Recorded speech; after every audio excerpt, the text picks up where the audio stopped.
Una discusión muy importante que está habiendo en nuestro país, una discusión que yo diría que es una batalla por la narrativa histórica, una batalla por la definición del mito fundacional de nuestro país. Podría parecer que es una discusión meramente en la narrativa, pero trae consecuencias políticas. Estoy hablando de las discusiones que ha habido a partir del 16 de septiembre, del 12 de octubre, etcétera, etcétera, referentes a la hispanidad, a personajes como Cristóbal Colón, a personajes como Hernán Cortés. Y bueno, miren, por ejemplo, les comparto la pantalla, este monumento de la joven de Amájac. Me parece un movimiento político muy bonito. Es quitar a Colón y poner a la mujer indígena en ese mismo pedestal.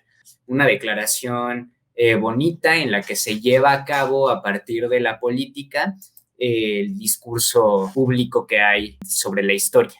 Y miren, por ejemplo, cómo lo está tomando la ultraderecha. Esta nota es de Sin embargo, el 10 de octubre, y dice: Vox ha registrado 2 iniciativas en el Congreso para reclamar al gobierno que se organicen homenajes a la figura de Hernán Cortés al cumplirse 500 años de la conquista de México y que se obligue al país azteca a garantizar el adecimiento de su sepulcro en una iglesia de la capital. No mames. Pues bueno, lo que está tratando de hacer Vox aquí es poner en alto la figura de Hernán Cortés, poner en alto momentos terribles de la historia mundial. Lo estamos viendo, o sea, es algo que están diciendo en un congreso. Entonces, es una discusión que ha pasado, de nuevo, repito, al terreno político.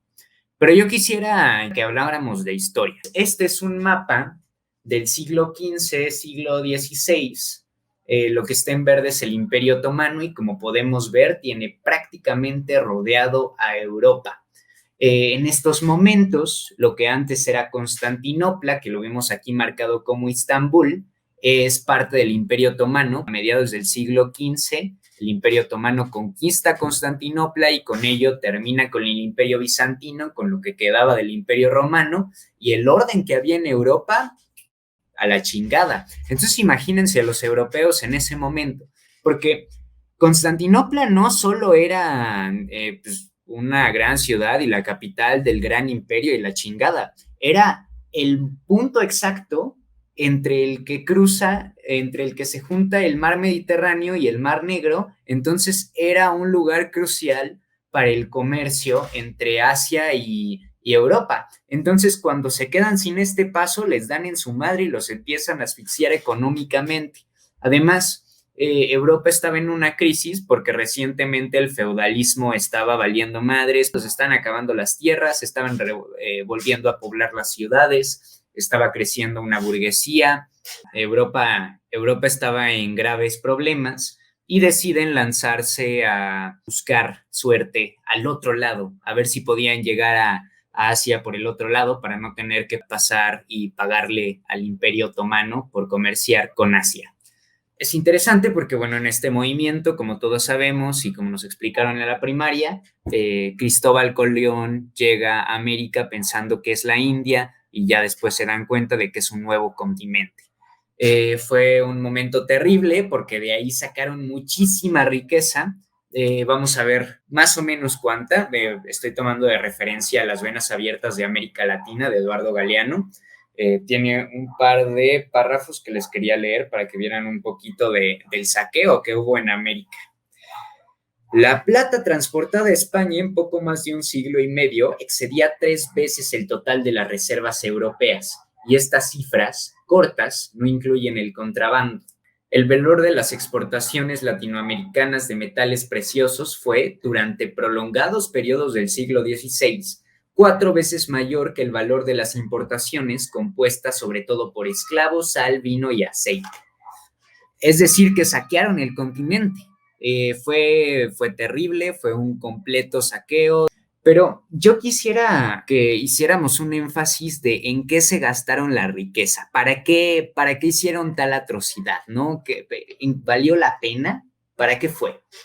Bueno, pues como les comentaba, Europa estaba en crisis Y un poquito respondiendo a la pregunta, ¿de dónde viene entonces el Renacimiento, no? ¿Por qué de repente tuvieron grandes avances tecnológicos en un siglo? Si pasaron tanto tiempo durante el medioevo valiendo madres en el oscurantismo, ¿cómo de repente floreció Europa? Bueno, vamos a ver. Esta es una conferencia de Enrique Dussel que da en Para Leer en Libertad sobre la conquista de México. Ahora sí, les pongo el fragmento. ¿Dónde está el oro? ¿Dónde está el oro? Y claro, los indígenas le daban el oro que tenían por ahí, que para ellos no tenía ninguna función sino de adorno.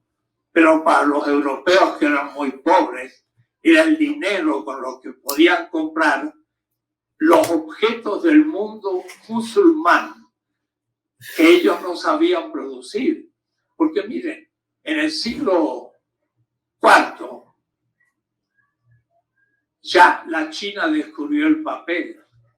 En el siglo VI descubrió la imprenta. En el siglo IX imprimía papel moneda. Y todavía Notre Dame no había sido ni edificada, estaba en la Edad Media, y los chinos ya tenían papel moneda impreso en imprenta.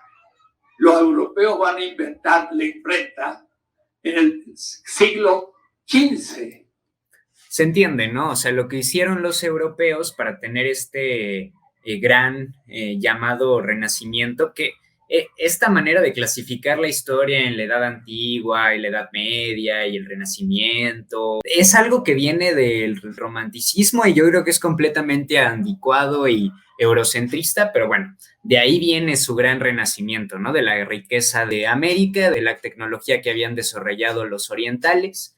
Y vamos a ver en qué más se gastaron el dinero: en esclavos. Para poder ellos extraer riquezas de manera más eficiente sin tener que trabajar, porque pobrecitos no vayan a manchar sus bonitas manos blancas, compraban esclavos en África. ¿Cómo hacían esto? Bueno, llegaban a Sierra Leona, los portugueses y los españoles, les daban así de que toma oro, toma armas, toma licor, y también también les construían pequeños cuarteles y ya con eso los ayudaban a secuestrar gente en África. Entonces esta gente que vivía toda madre en su reino del Congo o qué sé yo, la mandaban a América a trabajar hasta la muerte en la mina de Potosí, por ejemplo, ¿no? En Estados Unidos empezaron a hacer cosas todavía más asquerosas, como empezar a reproducir selectivamente a los esclavos para perpetuar generacionalmente su esclavitud, ¿no? Y ya no tener que comprar esclavos nuevos. Sí, repugnante. Entonces, fíjense qué triste, porque los dos continentes, o sea, América Latina y África, que son las dos regiones más pobres del mundo en este momento, fueron mutuamente saqueadas porque utilizaban esclavos africanos para saquear la riqueza americana y luego utilizaban la riqueza americana para comprar los esclavos africanos. Era una máquina de generar dinero. Vamos a verlo muy bien dicho por Eduardo Galeano en la siguiente cita. La economía colonial latinoamericana dispuso de la mayor concentración de fuerza de trabajo hasta entonces conocida, para hacer posible la mayor concentración de riqueza de la que jamás haya dispuesto civilización alguna en la historia mundial. Y en Europa, que había una crisis del feudalismo, aprovecharon todo este capital para invertirlo en mano de obra, que en ese momento había mucha gente dispuesta a vender su tiempo por dinero, y generaron el capitalismo. Es decir, que las grandes potencias capitalistas se hicieron en este movimiento, se hicieron en esta estrategia. Esta fue la gran jugada que le dio origen a las grandes potencias capitalistas de hoy. Entonces me parece muy importante que hoy se esté discutiendo este tema y que hoy haya debate político al respecto. Les voy a leer una cita de Walter Benjamin para finalizar este segmento y dice: la neutralidad postulada por los historicistas beneficia a los vencedores, entendiendo por estos tanto a los que siglo tras siglo han sabido dominar sobre la mayoría como sus herederos actuales. Perpetuar un conocimiento del pasado que solo nos proporciona imágenes de dominación nos lleva a reproducir nuestro presente del mismo dominio. La flaca fuerza mesiánica que puede permitir la redención del pasado se agota en la nada si no se extrae de este lo que quedó oculto, relegado. Es decir, que reivindicar los símbolos indígenas en este momento no es resentimiento, es tratar de hacer una redención de la historia y es por tratar de cambiar nuestro presente, cambiando el mito fundacional de nuestra nación.